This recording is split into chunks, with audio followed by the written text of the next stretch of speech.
ये क्या था? क्या मैंने ख्वाब में चीख सुनी थी?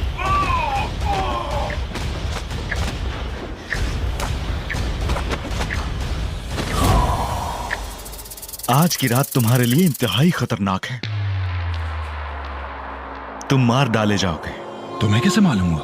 बस किसी तरह मालूम हो गया है।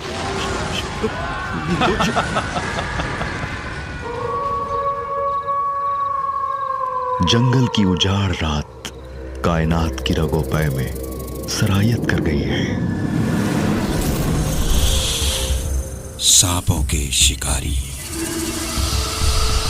इमरान डाकुओं के गिरोह में शामिल होता है ताकि स्मगलरों को गिरफ्तार करवा सके, लेकिन उसे ये भी कोशिश करनी है कि कहीं खुद गिरफ्तार ना हो जाए।